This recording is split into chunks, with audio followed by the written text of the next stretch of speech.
So look, back to what I was saying. Hole technicians. Hole technicians work on plumbing. They weld. They work with their hands a lot. Know all the tools. These as DC do too.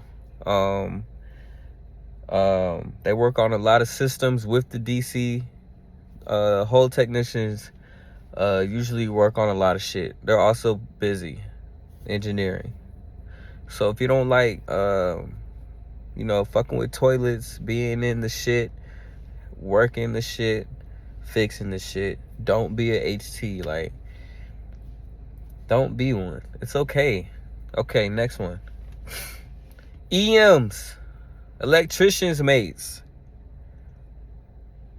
EMs, they work with electricity. Very dangerous on ships. You gotta know what the fuck you're doing. Okay?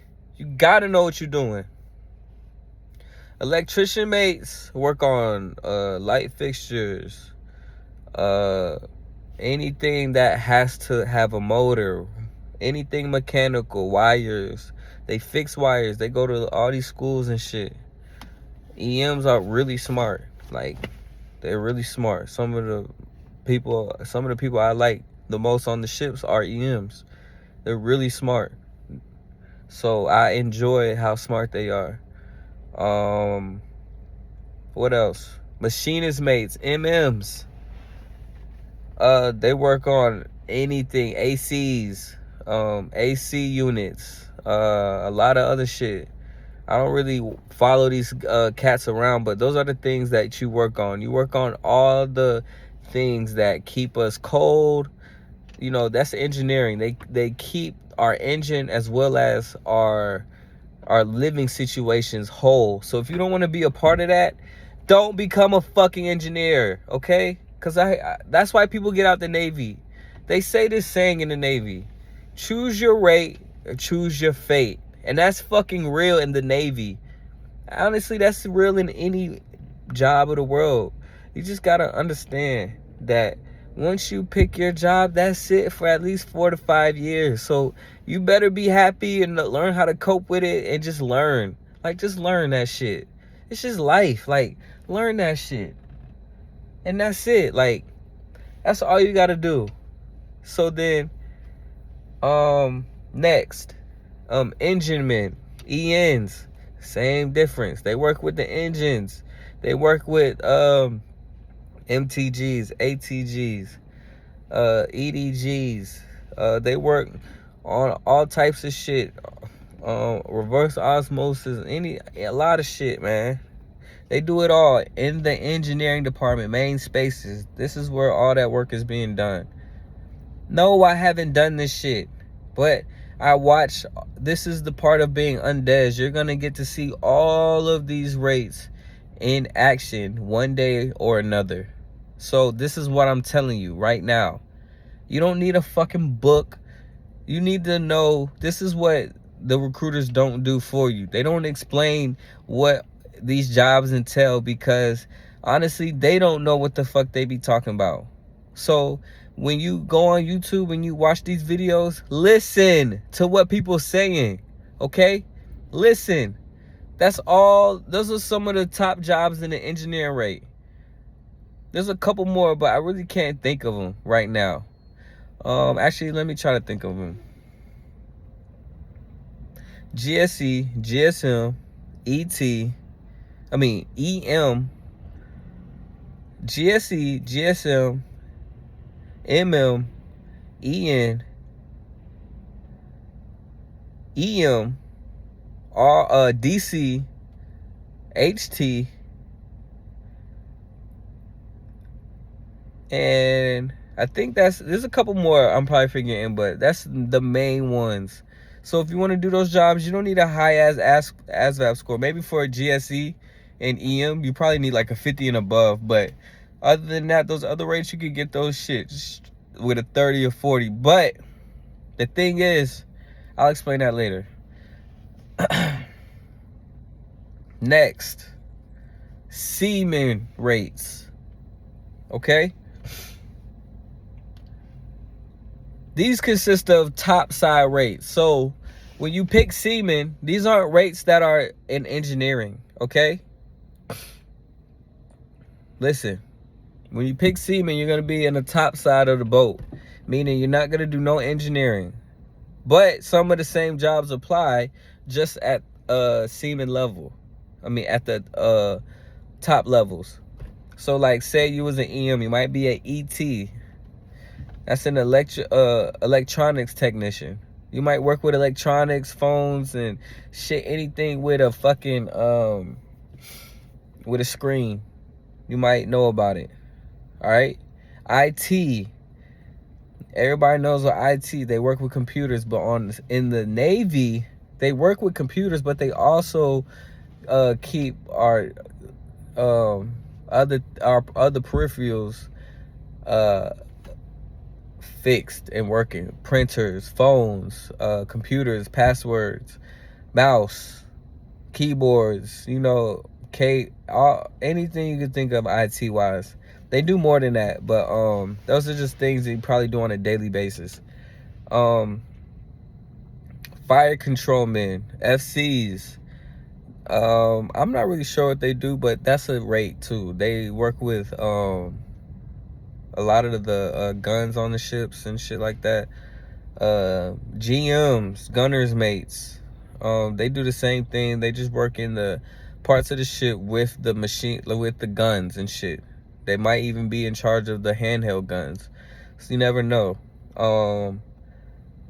CTs, there's a lot of CT rates. Everyone wants to be a CT. I'm a CTR.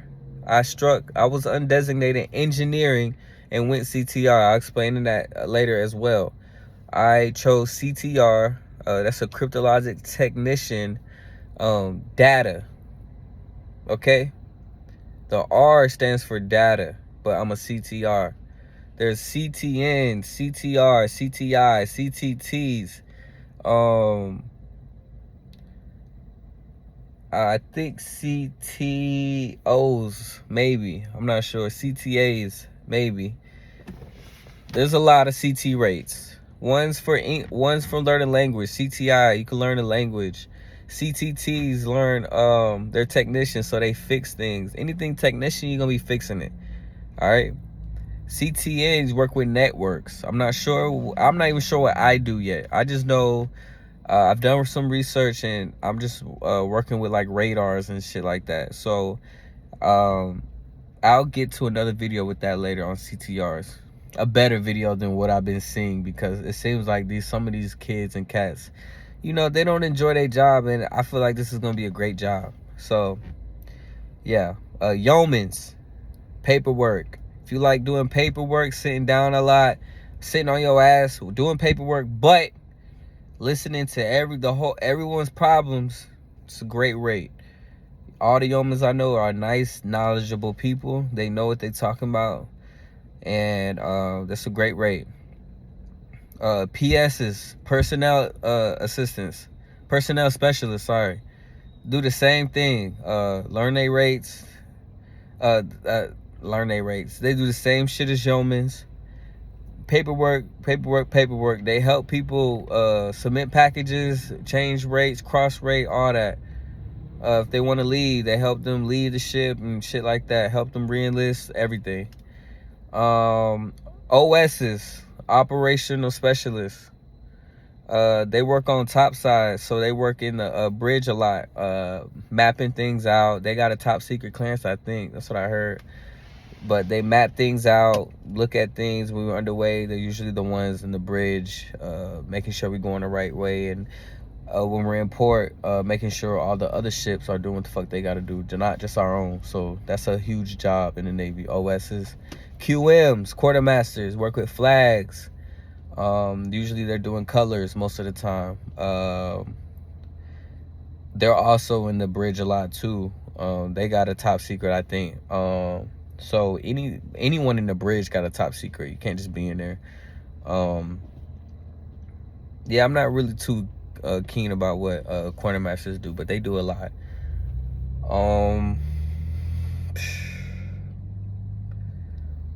What else? There's a lot of topside. CS, culinary specialist. So you're gonna be cooking from morning till dawn.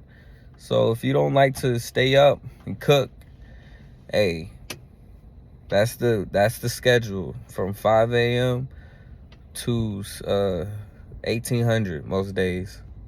All right, so hey, choose your rate, choose your fate. It's a long video because I want to explain. This is what explaining does. It's not no quick 2-3 minute video. Oh, it's a great video. No, I want to tell you, and you're gonna be like, thank you, Too Fit. This video helped me, because y'all not gonna know this shit unless someone in the Navy tells you like it is. These recruiters don't give a fuck about you. They just want you in, and then you're fucked. So look, before you enlist, look at this video. I'm gonna literally put before you enlist, check this out. Boom. Any more topside rates?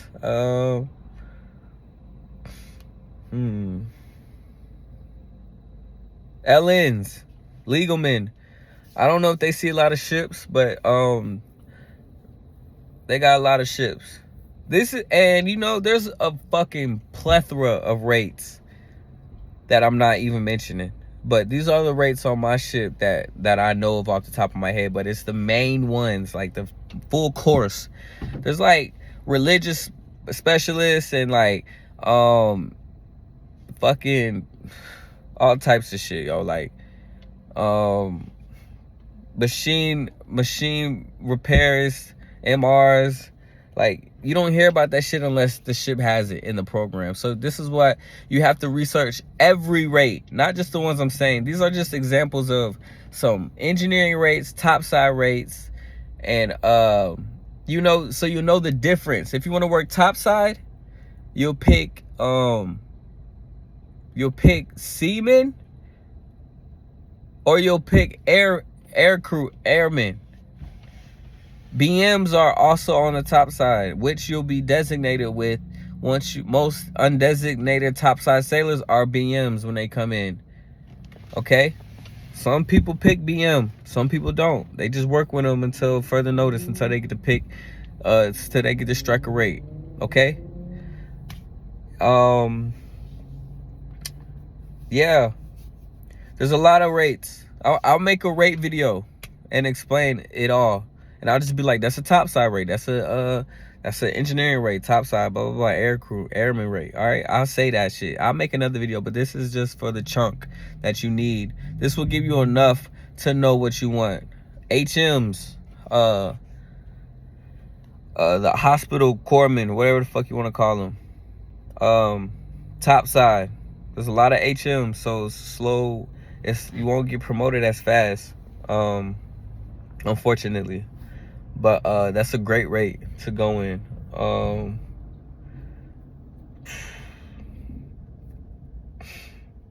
I can't really think of anything else.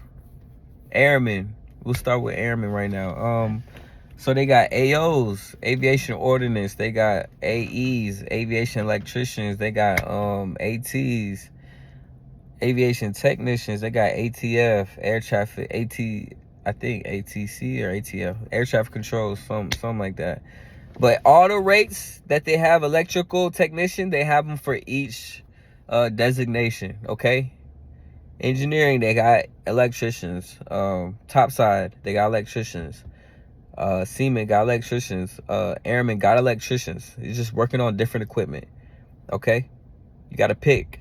If you want to work on planes, you want to work on topside with equipment, or you got to work engineering with engines and a lot of other shit that we live with. We have to live by and depend on washers, dryers, water fountains, food, the galley. That's the shit that engineers do.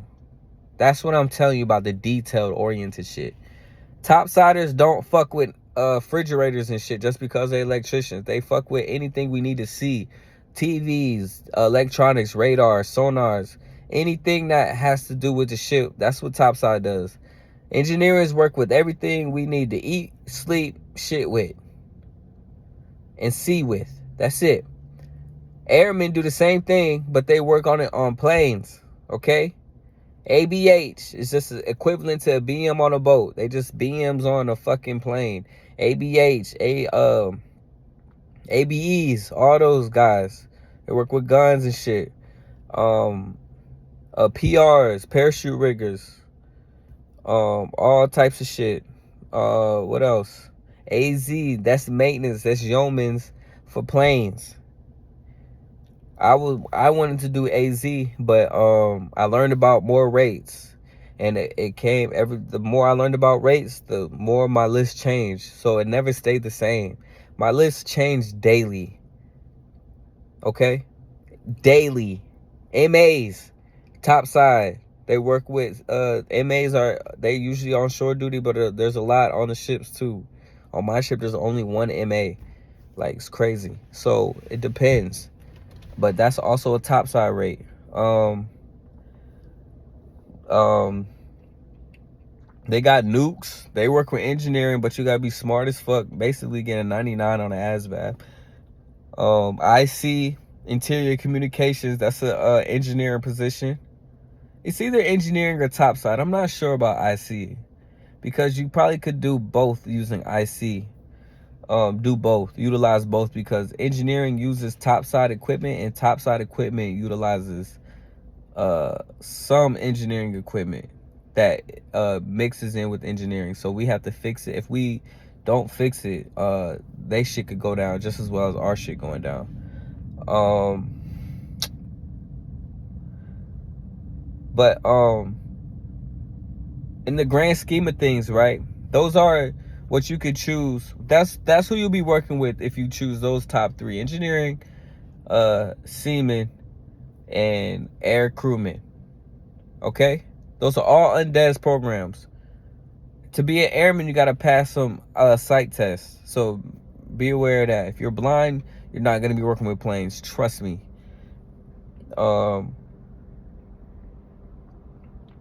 So a point that sparked me was when I was saying how I went to another, how I got to striker rate. After 1 year, after boot camp, A school, you're going to go to A school for your UNDES program. Okay? That doesn't count towards your time in rate or time at your command. So don't count A school or boot camp when you're undesignated. You're a fucking A school sailor, nigga. You don't know shit about the Navy yet. Everyone is just like you. Regardless if they have rates they're going to school for or not, they are in the shit show with you. They're learning. But once you get to your command, your UIC, you will be able to change rates at a certain time. Unless you want to stick with that rate, you could tell your chief or whoever, your CC, or if it's CCB, CBD, or I said CBD, your counselor, I forgot. So many acronyms, I just be forgetting them. Tell them, like, I want to stay in this division. So they'll keep you in the division and you'll just strike that rate. But here's the details. Stay 1 year on your ship, then you'll be able to strike a rate. Any UNDES program. That's the technique. You don't have to strike. Don't let no one pressure you into striking a fucking rate. You hear me? Yes, they're gonna be like, oh, you're a great worker. I want you to keep you. I want to keep you. Hey, they're recruiting you just like they recruited you to get in. Do not choose your rate until you go to this place called Career Symposium. I call it a place because that is the place where you choose your rate. It's very important because you have a whole entire day of learning what rate you really want. The ship is not going to make you want a rate. You might see one day they're working like this. No. In your heart, you're going to see which rate you need to choose. You hear me?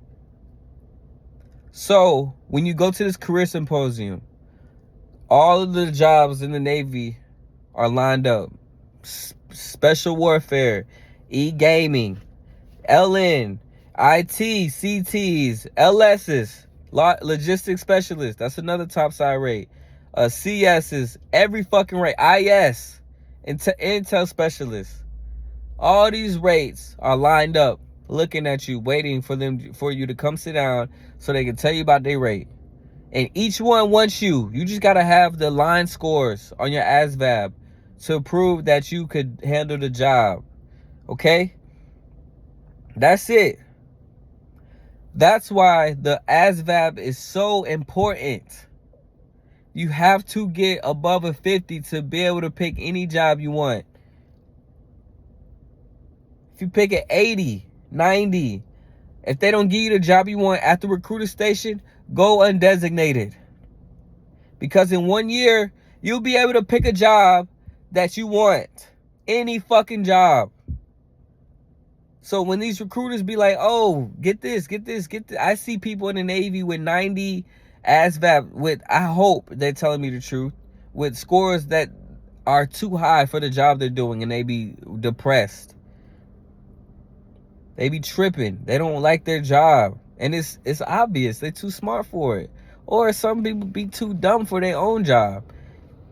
So go undesignated. Stop thinking because you don't have a rate, you're dumb, you're too little, you don't understand shit. No, nigga, it's cause you don't know what you want to do yet.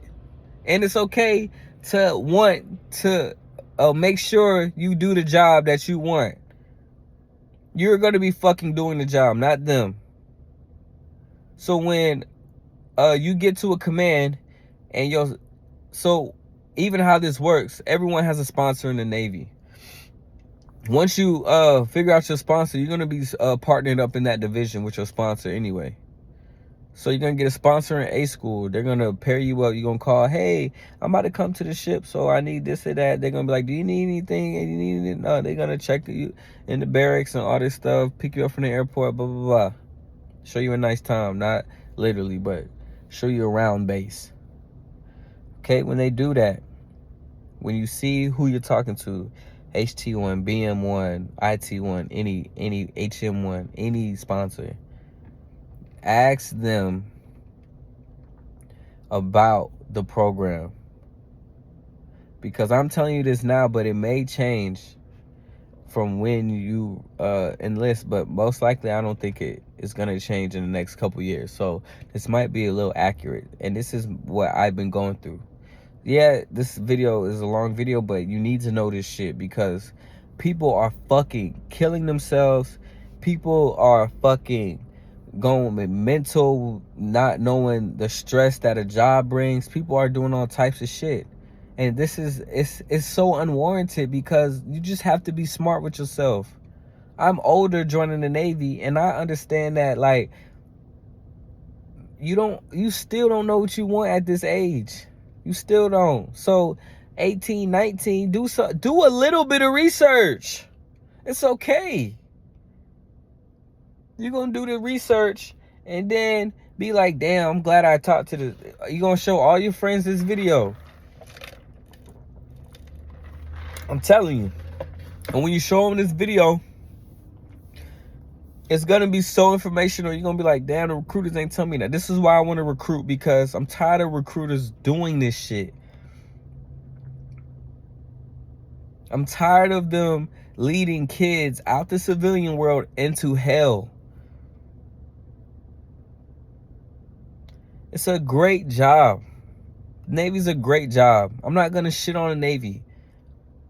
But when you still have kids out here who picking jobs that's not going to help them after the Navy, when that's the only reason you join, after, it's not daring, you're not doing shit but doing what the fuck someone tell you in the Navy. It's after you get out. You want to be set up with at least some money. A little bit.